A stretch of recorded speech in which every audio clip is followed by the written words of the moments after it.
Tashi Delek.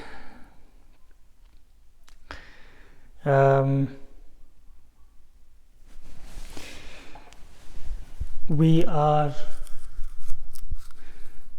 doing the second session of the second chapter. I'm going to pick up a name again, and I must say that until now, all of the names that I have picked till now, people have been really diligent, and they were very much prepared, and some of them are going through really difficult time in their life, yet they somehow managed to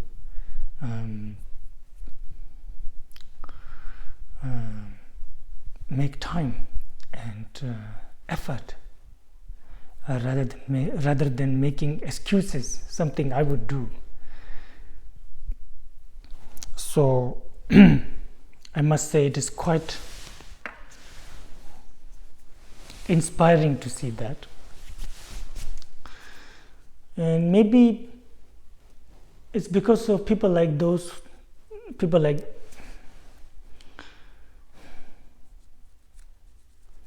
because of these people, maybe doing this type of project is worthwhile and carries some meaning.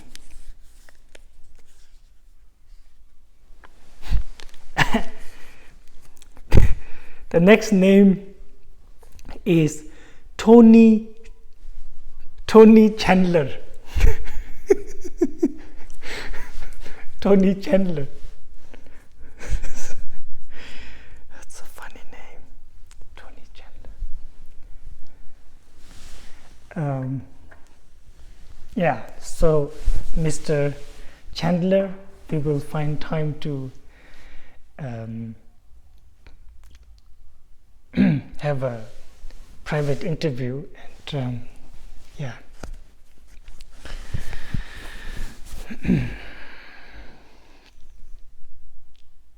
Kaje zerjo rajer rablane mendara dalajene jinda andenge nurgu jimbaz zesa one belo nam kind Kangjeri Nepal juro rab de gawe rigbat zimba khaim ba teta thamje tarba thambe gurjur tube sungin chine dirchesh lada lamme mem ji wangbo da jajin la zo chuji chola jawa je banam sange sungra rab do chi jin debe choro jor ba teta shi ji thambe chunin chine dirchesh kanda choju dongge jigden na desho lomar jor ba kha so da tengdre tembe chuji charbe ji nyambar de ba damje dirchesh namo la ge dolo dan jinge dubum da dame janam da do gunje danam chi sam 탐제게도 다게 줘된도 빨든 자벨라마르보제 다게 조르 베멘데 주네 거딘 젬베고네 제송데 꾸순투 중 모들짤도 소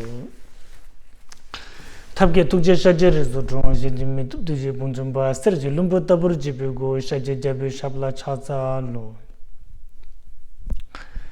날렌다로 두담지 텐제 점신 칼라셰 시왈라시 자와예 라마델라 차자로 Sheja tamje zigbe jayam ba dogun jele dube tu jejen zamete lezebe tomga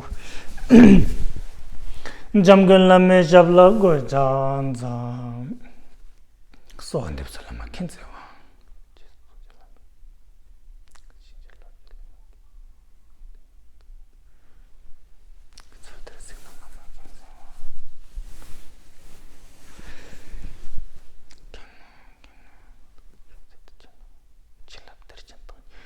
Laman jambal de cheno chugu talu ningi khulu namsam khange chawdangso nisem tache tambe meba tegun gombe suzuji yapchingil lashen tala rawama chi kalngenda ninzem kundu jamen kube samjan cheji tujeshu chungse menya menjan sornge rangi nyebe lebese tadung chunye majur padu chapsheng solwar majurji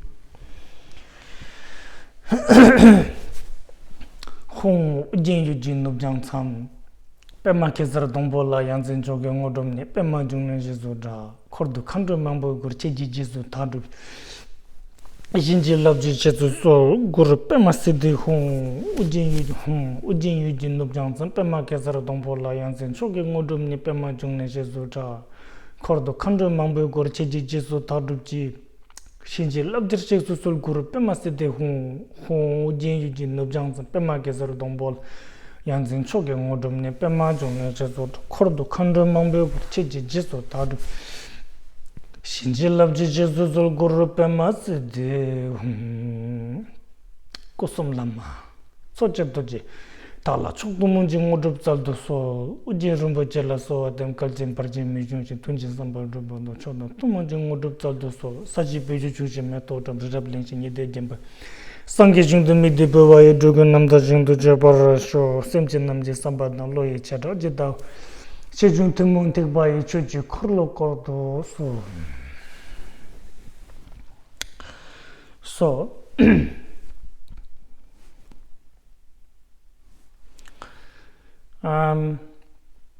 for the sake of the liberation of all sentient beings,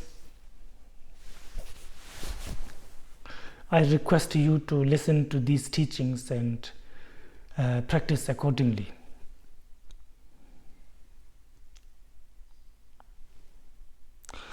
Here,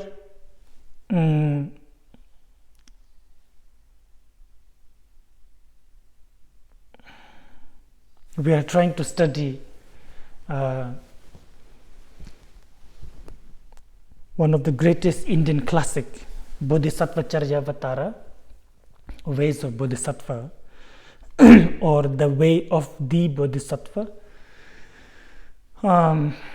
So we are already into the second chapter, which is called Dipashak Biliu, the chapter of purifying negative karma, or as we have it here in this translation, confession.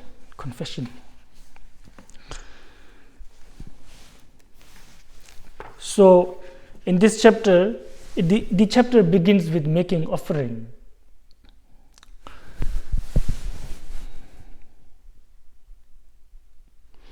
Probably one of the most easiest and practical way of accumulating merit and purifying negative karma is making offering.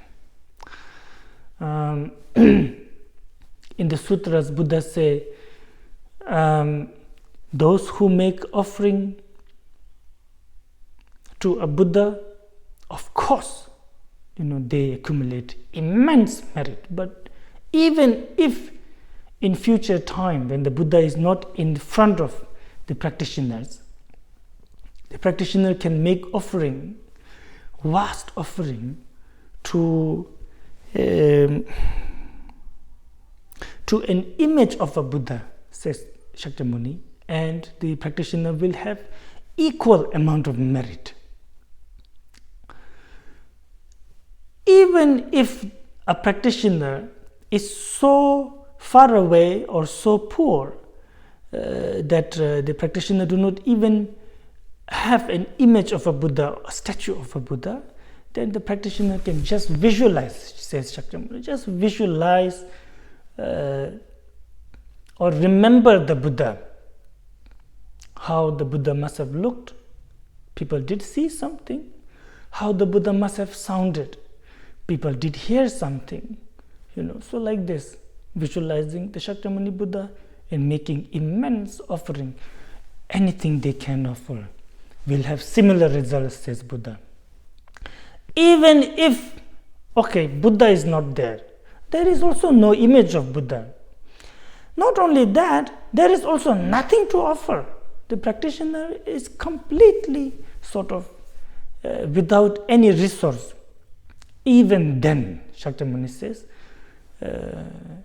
visualize the Buddha in front of you and visualize 1, 2, 10, 100, 1,000, millions of offering objects like a flower,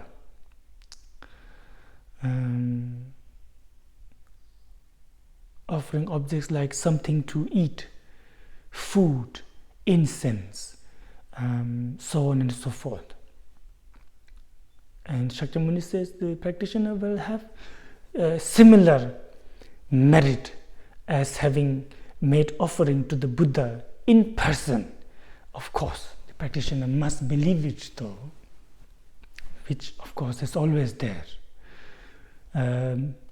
Dharma stops being dharma the moment we stop believing, right?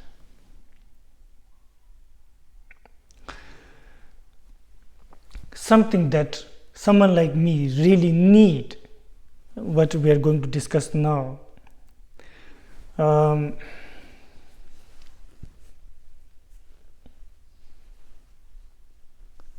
Poor. Yes, I am poor in wealth, not so much in wealth, but in qualities. Qualities of generosity, qualities of discipline, qualities of knowing when to stop, qualities of leaving things, being able to leave things as they are, at the right time, qualities of meditation, qualities of wisdom, of course. All these qualities I do not have. So, especially qualities of compassion, qualities of bodhicitta. We are poor, we are destitute of these qualities, and we are in need of these qualities, and we really seek to gain these qualities. For that, we make offering. Symbolically, offerings of flower and so on and so forth. But these offerings symbolizes the qualities that we want to have, that we want to possess. The qualities which are usually known as the wealth of the noble beings.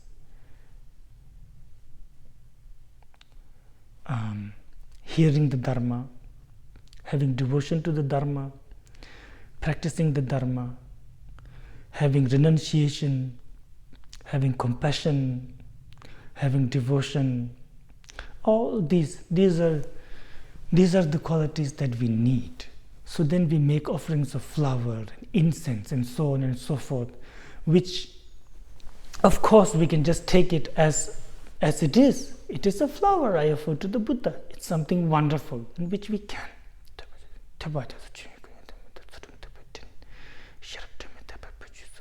Or one can offer it thinking in this way. In the Sakyapa tradition, during the Guru Yoga of Sakya Pandita, we have these few lines of offering which are so helpful to the mind, because sometimes while making so many offerings, you start to wonder, what is Buddha going to do with the flowers anyway? Because now, while making offering, after a while, we start getting attached to we start really grasping to the object that we are offering. Then our minds start to wander. So in this case, remembering like this is really good.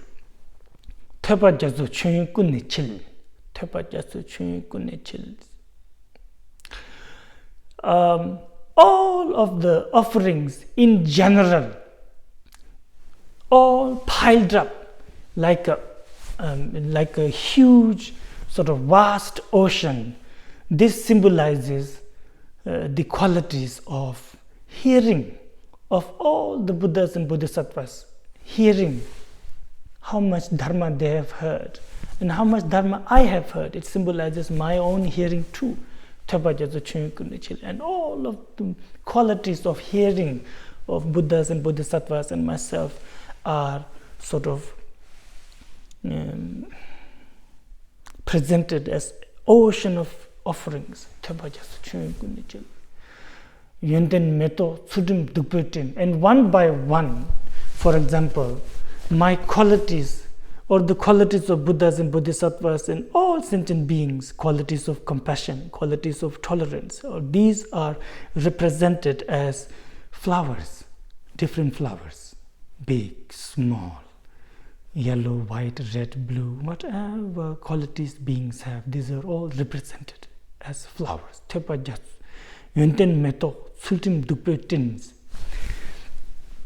Discipline of sentient beings. Discipline of sentient being, discipline of Buddha, discipline of Bodhisattvas, monks, nuns, myself. is represented by the incense, beautiful perfumes. This cloud of incense that permeates the entire surrounding. Lamps, sun, moon, everything that illuminates, all those that illuminates, they symbolizes wisdom. Wisdom of sentient being, wisdom of Buddha, wisdom of Bodhisattva, so on and so forth. My own, however weak it may be, even if it is just like a firefly, I offer it. It is something that can illuminate, however small the space may be. And more importantly, this inherent wisdom that we all have, what we call the Buddha nature. So that also we offer.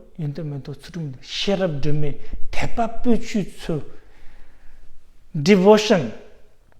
Devotion is represented or symbolized by, devotion is presented as beautiful lake of scented water, beautiful ocean, beautiful river, or a beautiful sort of ornamented vessels in which clear medicinal water is filled and offered. So this symbolizes devotion.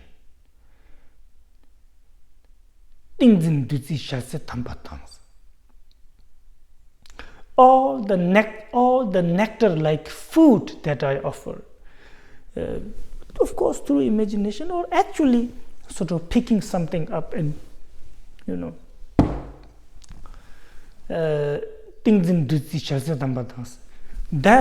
they represent the meditative state of the Buddha, Bodhisattva, Arhats, Pratyeka Buddhas, everybody, anybody who has who have reached sort of deep samadhi, who can sustain themselves mentally and physically just through their meditation practice. So this is symbolized by offering of food that symbolizes that.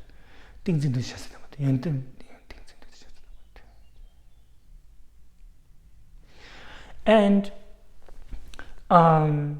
actually offering sort of in your mind, maybe you actually do vajra and bell and damaru or whatever, you make noise, make sound, beautiful sound, and that symbolizes, or in your imagination you visualize a cloud of sort of an orchestra, so to speak, of celestial beings who day and night sing songs, praise of the Buddhas and Bodhisattvas. So this symbolizes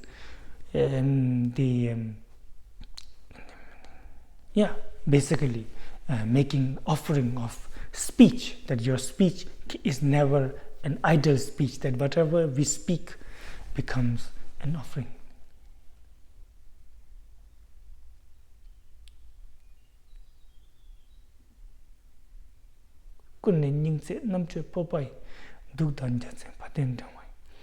And all the rest of the qualities of Buddhas and Bodhisattvas, like compassion, and confidence, courage, all this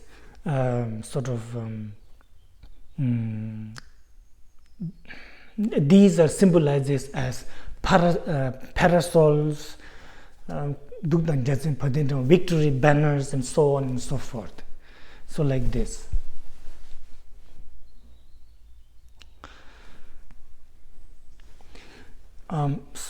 Maybe we just go into the text. I think that's much better.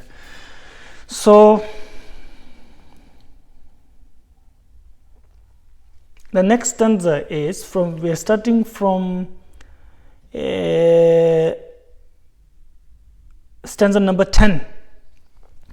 Tuji Kangba Shindu Tishimba, Shelji Sashi Salching Servata, Rinjim Barve Kawa Yongden, Mutik Wachak Lare Deba Ter, Tijin Shek the Tea Senamla, you Rinjim Pumba Mambo Pujichu, Yon Lebar Kawa Lutan, Romolcheba Tume Kutu Souls.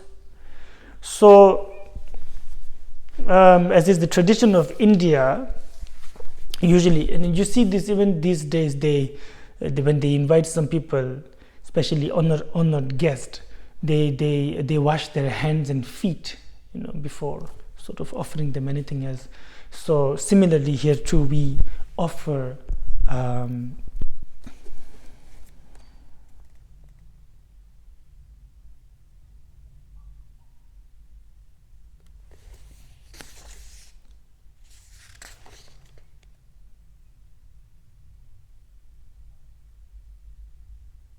basically we offer baths, not because the Buddhas and Bodhisattvas they need it because they are dirty, but because we need to accumulate merit, just as offering a flower to the Buddha. What is a Buddha going to do with a flower?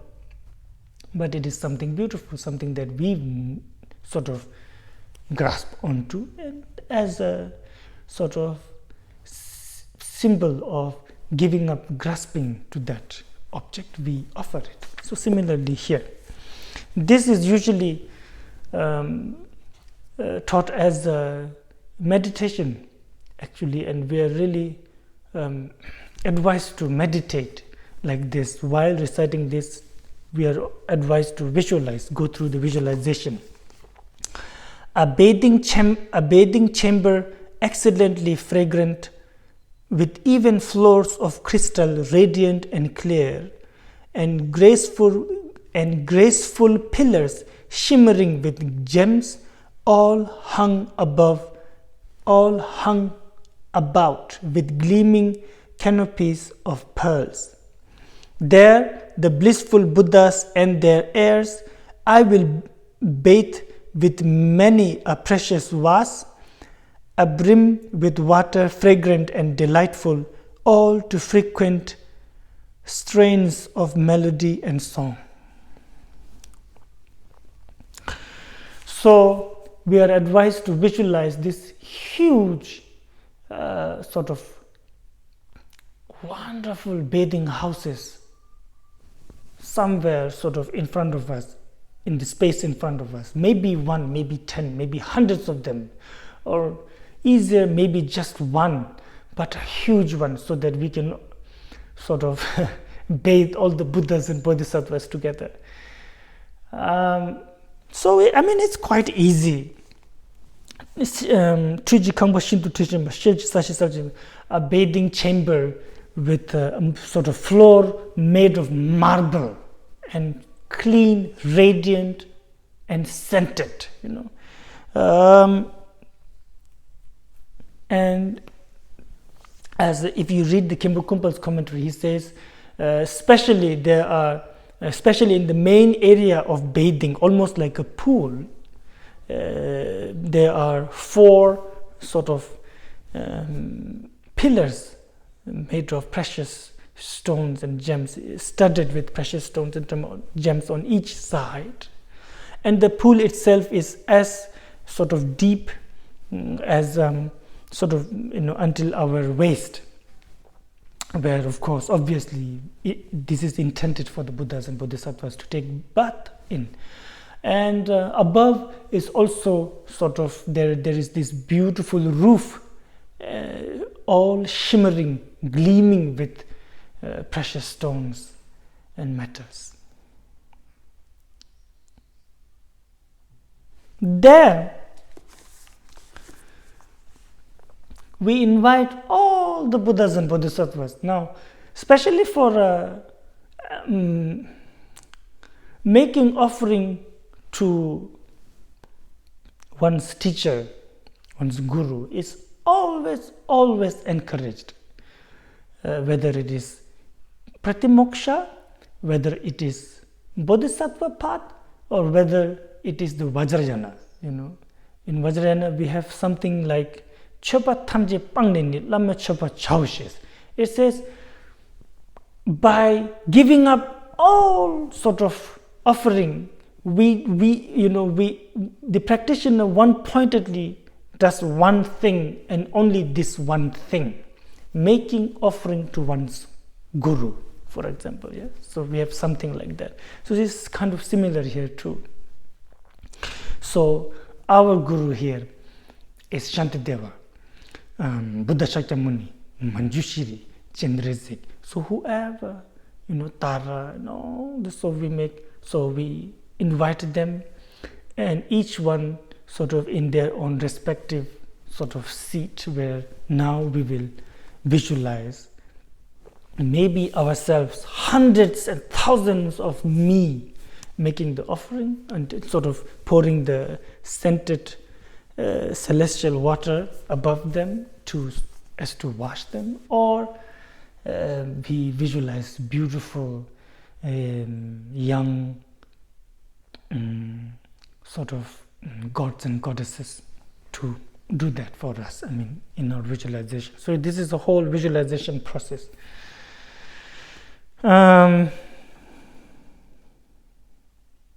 And while there, sort of the whole atmosphere, it is filled with beautiful songs and musical instruments, sounds of musical instruments, and then we pour these scented celestial water upon them as to wash them.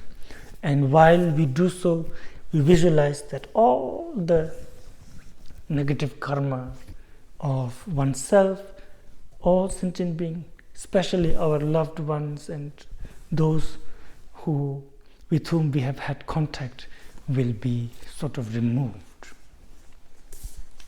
washed away. That.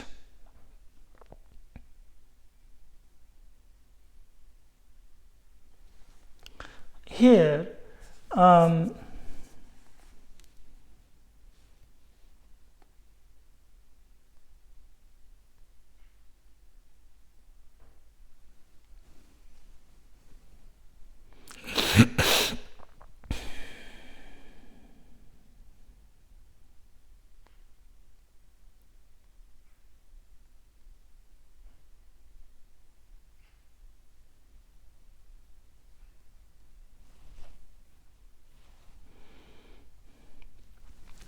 and according to Khimbu Kumpal here, and this is beautiful, he says, after the bathing is done, water is still there in that pool or whatever. He says, visualize all sentient beings below that wonderful bathhouse of Buddhas and Bodhisattvas, and now you have this sort of plug. When you take a bath, you have to plug it in, stop there is a hole and you plug it, and then the water stays, I don't know what you call it. So you basically pull that plug out, and all this water, which now carries the blessing of all the Buddhas and Bodhisattvas, it sort of falls upon all sentient beings, he says.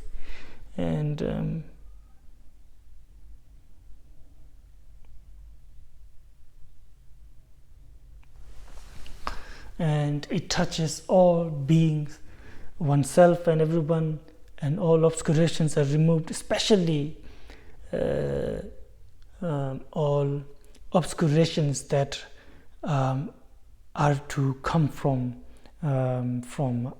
harmful beings, harmful sort of our enemies, whoever that may be. And this water, it touches them and generates pure bodhicitta in their mind. Hence, they do not wish to harm anyone anymore.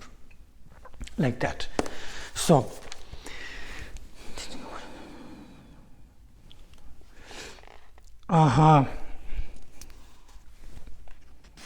next.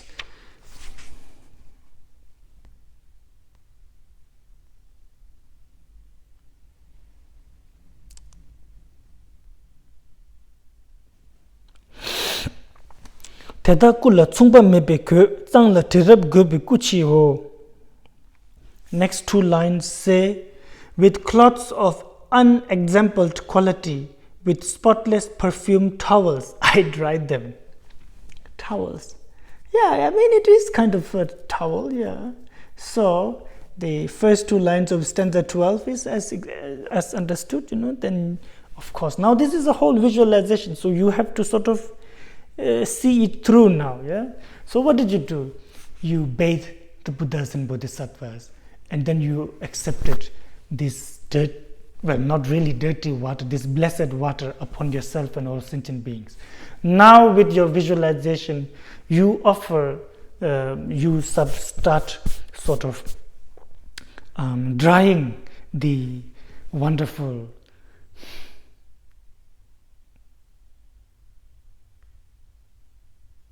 you start drying the Buddhas and Bodhisattvas with spotless perfumed towels. That you do.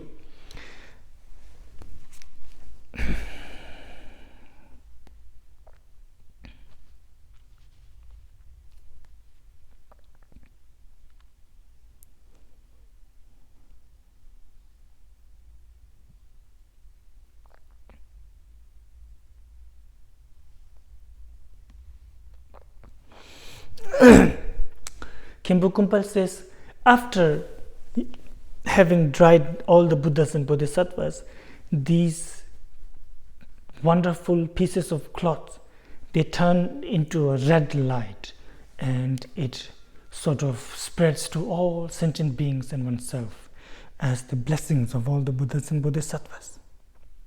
Especially, they sort of dissolves into our here mintam is here, between our eyebrows, right in between our eyebrows, symbolizing the qualities of the Buddhas and Bodhisattvas.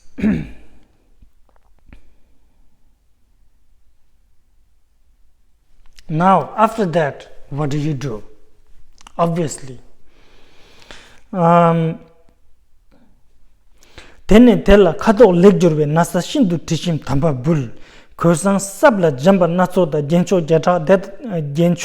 jata tetang tetaki papa kundu zanda jamyanda jigde wangju solan jambara jis. Now you offer them sort of garments, clothes to wear, just as naturally, as he says, as they say here, and offer splendid scented clothes, well dyed and of surpassing excellence, with different garments, light and supple, and 100 beautiful adornments. I will grace sublime Samantabhadra, Manju Gosha, Lokeshvara, and their kin. So, obviously, we do not offer the same type of clothes to everyone. To those who are in the form of monks and nuns, we offer them the dharma roops of monks and nuns, like Shakyamuni Buddha, and many of the other Buddhas and Bodhisattvas.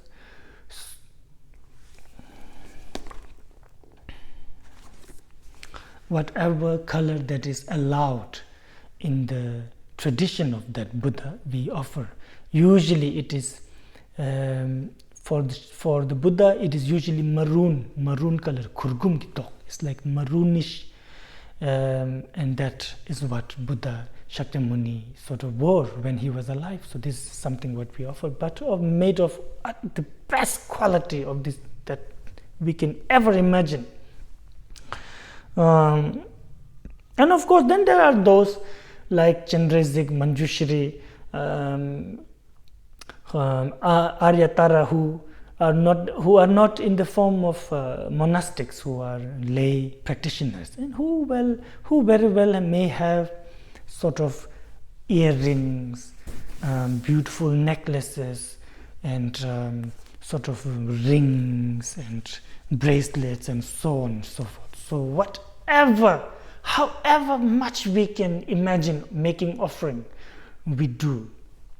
So these sort of symbolizes having some sort of shame, while we make offering, we visualize, may all sentient beings have this sense of not shame, really shame, kind of matsa te, like when we harm others, when we sort of waste precious human life, when we waste the instructions of Buddha Dharma Sangha, there should be some sort of shame, there should be some sort of almost like urgency, so that we visualize, may we all have this by having made this offering.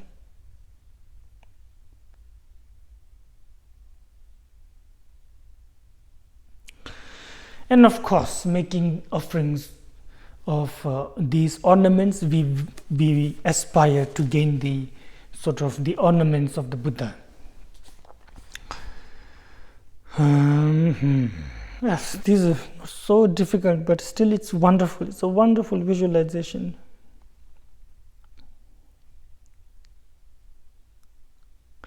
Tongsun kundu tinge dangwaye ticho namji toman kunji go serjam tsoman chidar chapadar ocha barwa teda chubar cheese. Now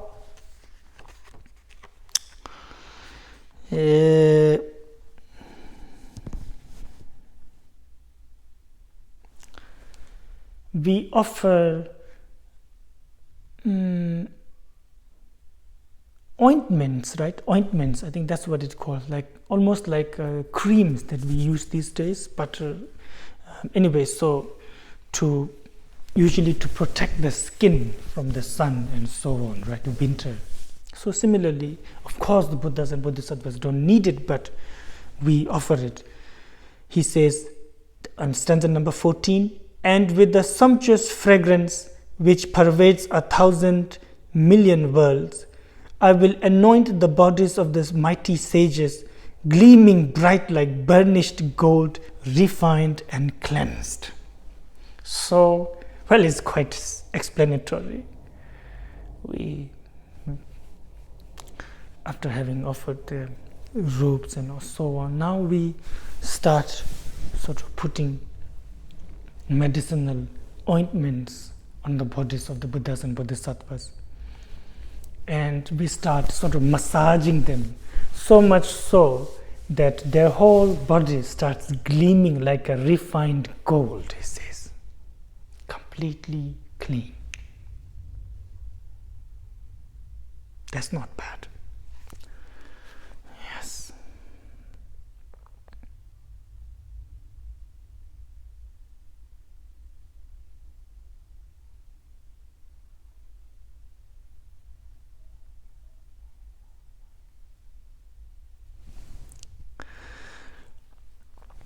Then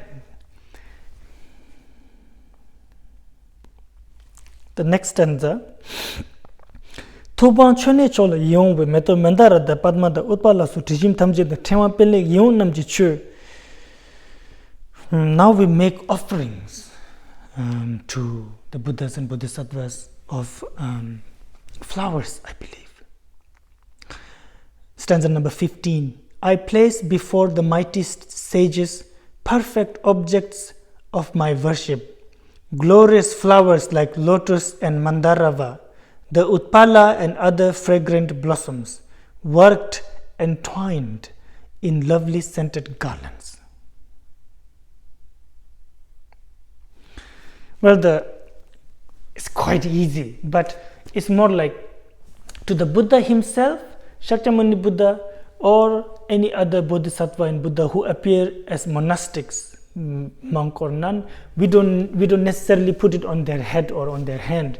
We just place it sort of in front of them, whatever flower, individual flowers or flower made into garlands and so on and so forth. We just place it in front of them, and the Buddhas and Bodhisattvas who appear as lay practitioners, we actually sort of then we visualize with respect and veneration, sort of putting garlands of flower on Tara or Manjushri, sort of, making small beautiful garlands of multicolored flower on their, and putting it on their hand and waist and so on and so forth, in their hair.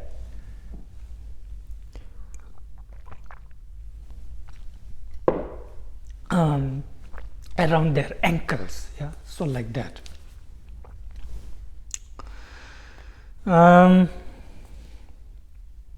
Visualization is still not done. We're still now carrying through the visualization. Now what? Now what do we offer?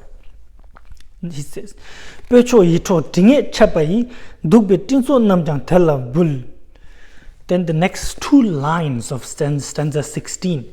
I will offer swelling clouds of frankincense. Frankincense. Pecho. I guess frankincense means best of incense, because that's what it is in Tibetan. It's pecho, the best of incense. Anyway, I will offer swelling clouds of frankincense whose ambient perfume ravishes the mind, and various foods and every kind of drink, all delicacies worthy of the gods. So the first two lines is now actually making offering. We invite now the Buddhas and Bodhisattvas to another chamber where we want to make offering of food now. And before that, we start lighting incenses with wonderful fragrance that they are the best in the world. Just smelling them could generate samadhi like that. We are really now in this type of visualization, only our imagination will limit us and our effort. So now we are making an offering of food. So then various fruits and foods and delicacies, especially fruits and vegetables and rice and bread and whatever that you can think of. Preferably no meat.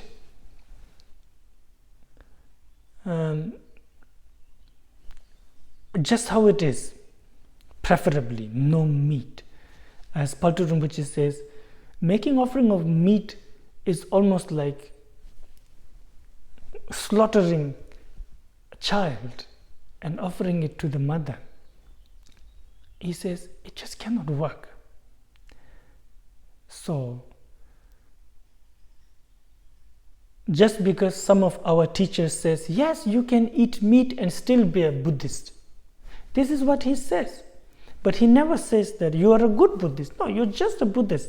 To be just a Buddhist, you can eat a meat and you still be a Buddhist. But that doesn't mean it is working, or that doesn't mean that we are, we are a good practitioner. Not harming others. That's the least one can do. Of course, some people, they say, I have a medical condition now. Understandable, of course. But most of us, we don't have any medical condition. We just eat for the taste of it. Maybe it's not such a bad idea to, especially this month, Sakadawa. We can start now. Don't eat meat at least this month. It's not such a bad thing. No need to.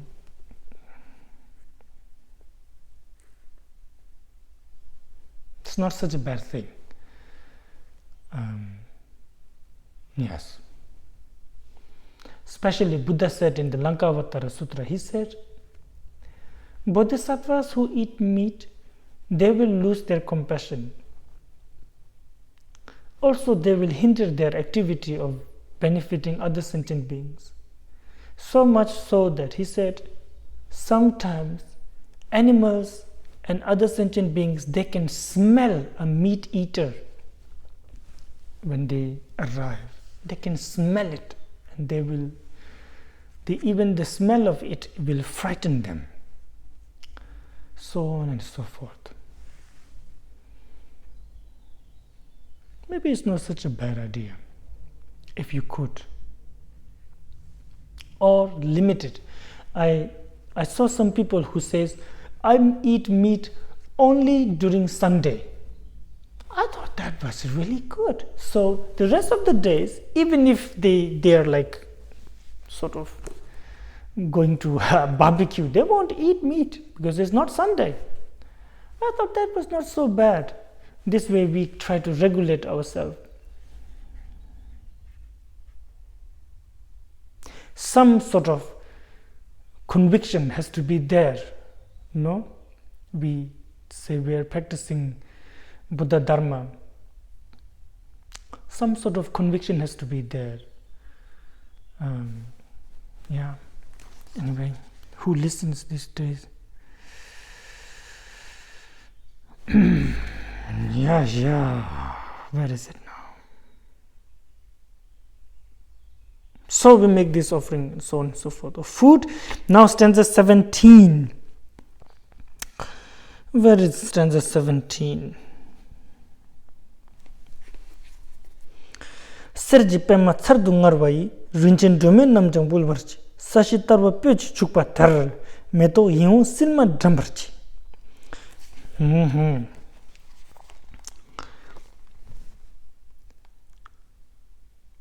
I will offer precious lamps arranged in rows on lotuses of gold. Gold, a carpet of sweet flowers scattering upon the level incense sprinkled ground. I need an English lesson how to read ground. Okay. Now it's as simple as that. Now we start making offerings of lamp. This is what Kisem would say. Of course, the lamp symbolizes. Now it's just a symbol because no one actually uses a buttered lamp.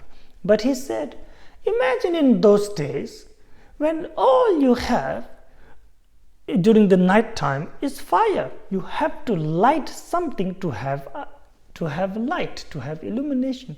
Then he says, in those days, how wonderful it would be if someone is giving you candles, ready-made butter lamps, like, oh yeah, take it, use it.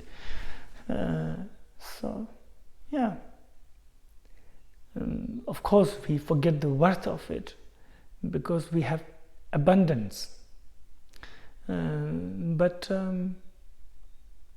And anyway, it signifies this, it symbolizes the wisdom of Buddha. So we make offerings of precious lamps, and as it is translated here, arranged in rows on golden lotuses, lotuses made of gold. Or we sort of sprinkle the whole ground, whole earth, wherever the Buddhas and Bodhisattvas will walk upon. And or sprinkle incense water on the ground, wherever the Buddhas and Bodhisattvas will go. Shanme poda to yon de mute rinchen jincha zebar pa yen ki genjur te da tu je rinchen chan la bulbar cheese.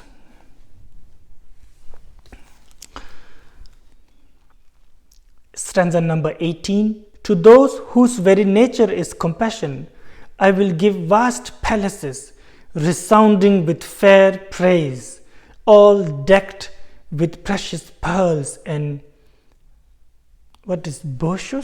I don't know how to read this. Bourgeois pendant gems. I guess beautiful. Gleaming jewels that deck the amplitude of space. Yeah. Still visualizing. So basically we just read and visualize, read and visualize, read and visualize. Now you offer basically places to live for Buddhas and Bodhisattvas, but in your visualization you offer wonderful palaces full of gods and goddesses and full of sangha, full of sort of offerings where Buddhas and Bodhisattvas can sort of teach, live, so on, reside, so on and so forth, from where they can benefit sentient beings in all directions. Tukje Raji, Rinchin Dukje Sergi Yovaji, Kuri Genji number Yon, Ibletana Duba Drenwa, Tato Tumanum the Wolver cheese. Not only that, we here, stanza number 19, fair and precious parasols adorned with golden shafts, all bordered round with hems of precious jewels, upright, well proportioned, pleasing to the eye. Again, all this I give to all the Buddhas. So wherever the Buddhas and Bodhisattvas wishes to sit, miraculously we visualize these amazing sort of lion thrones, which basically means throne lifted by 8 lions, like 2 lions in each direction. So there's 8 lions lifting it up. That symbolizes the fearlessness of the Buddha, wisdom of the Buddha, and then Buddha sits there, and sort of immediately, as soon as the Buddha sits, anyway, while the Buddha is sort of walking towards the throne, we sort of visualizes victory banners, and especially here parasols, kind of like umbrellas, I guess, parasols made of precious jewels and precious materials, so whatever that one can imagine. Here, till here, we do this visualization of bathing, cleaning, offering food, offering incense, offering food, offering incense, offering food, and so on and so forth, like this, until here. Then from here, we not only make offering to the Buddha and Bodhisattvas, we also make offering to the sentient beings in this way, he says. Not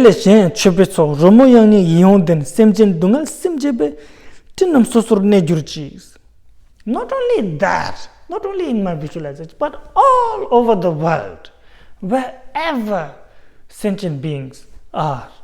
And beings have profound suffering that we have. We create our own suffering. We cannot relax. We must do something. We must change. We must make something. We must make it better, and end up making it worse and worse and worse, which brings more and more suffering. So beings have immense suffering wherever they may be, hell realm, hungry ghosts, animal realm, wherever, human realm. He says, may there be how to say, I forgot to read the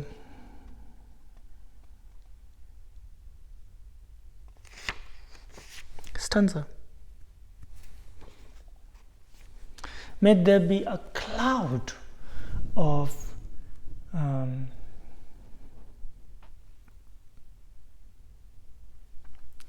beautiful, melodious sounds of instruments that, when heard by sentient beings, it absorbs all of their suffering. Like that. Stanza number 20. May a host of other offerings and clouds of ravishing sweet melody. The translator really liked the term ravishing. We have a lot of ravishing here. Very nice word, of course. That solaces, that gives solace, right? That solaces the pain of sentient beings, arise and constantly abide.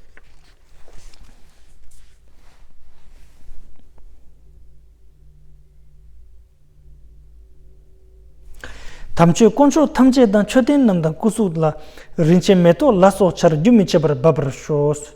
Not only that, but may rains of flowers and every precious gem fall down in an unceasing stream upon the jewels of sacred dharma, images, and all supports of offering.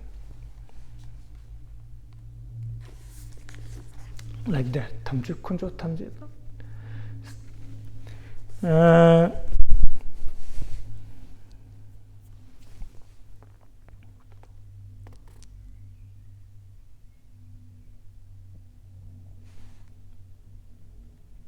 So here the translation is support of offerings, supports for offerings. Actually it is in the Tibetan we have the term stupa. Chöten is a stupa, but I guess it's the same. And here, rather than just saying stupas, they translate the term as supports for offering, I guess. So yes, may sort of unceasing rainfall of flowers and precious gems fall down upon wherever sacred dharma is, because of course dharma also needs to be supported, needs to be supported materialistically too. We need temple, we need books, we need food. Yeah, so for like those who practice dharma, these things just don't fall from the sky.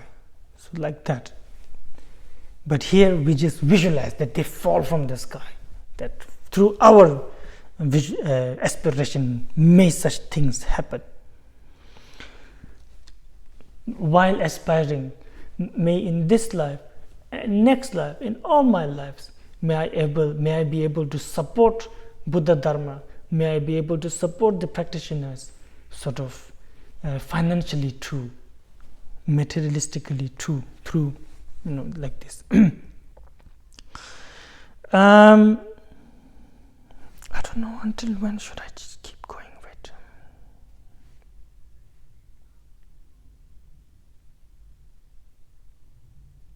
Okay. The next stanza, jidara jamya la sobe jawa nam no chuzi ba tejin tagi tejin shi gombo se dan chenam chuz.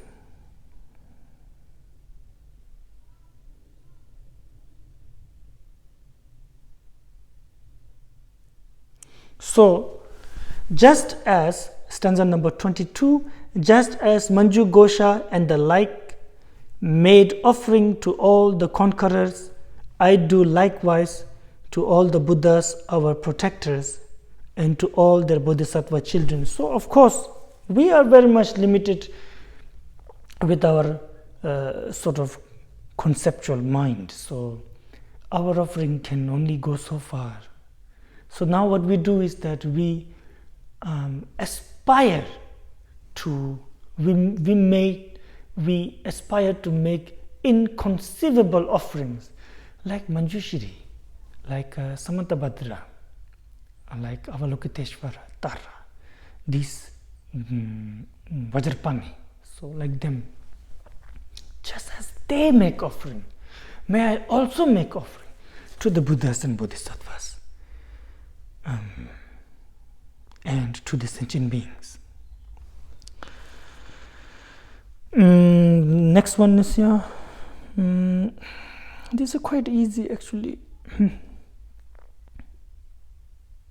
Yunten jatsu namla ta teyang yanla jatsu te teyang nintin teda la nyabar kundu chungjur chiks. To these vast oceans of good qualities I offer praise, a sea of airs and harmonies. A sea of airs and harmonies.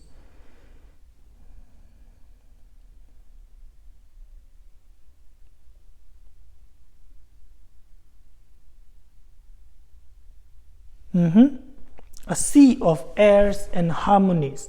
May clouds of tuneful eulogy ascend unceasingly before them. Now actually making the offerings of speech.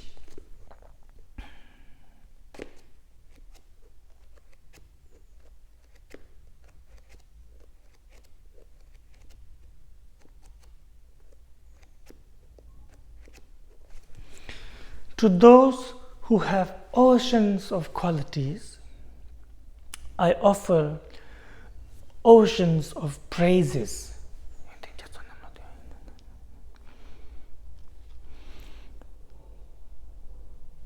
And may there always be this cloud of melodious praise, unceasing melodious praise. wherever they reside, wherever they abide, may they be praised unceasingly and in multitude. That's what this stanza means. So like that. This something we can do, something we really can do.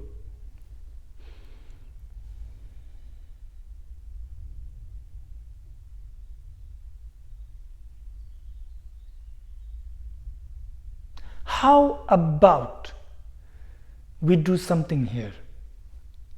How about those of you who ever want to participate, especially the trainees, I think, yeah, or anyone else too. How about you praise someone you have never praised in your life? How about you go praise them to their face? How about you praise them behind their back? How about we try to think of good qualities of someone whom we have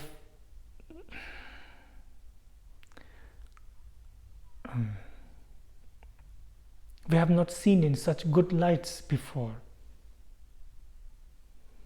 If it is so difficult, you start with a friend and slowly go to this particular person in your life whom you may not necessarily want to praise, and you praise this person either in the person's back or in front of that person. Let's do that, and please report it to us. We have a Facebook group now, whatever that is there, please report it. Or those who want to make it very personal, then they can send us private messages or emails, or we have this we have on our website, yeah, we have this forum, right, where you can actually type things. Let's do that. So we stop here. Stanza number 23. That's where we stop today. Sonam de tamje zigbani tobne nyebe danam pamje de tegana je balon trubai sibe solendo andro. May the precious Supreme Bodhicitta be born where it has never been born. Once born, may it never wane and grow more and more. May I, in all my lives, carry far the weight of Buddha Dharma, and if for some reason I am not capable to do so, may I always be worried about the longevity of Dharma. This is what we should do. Yes. Okay. Thank you.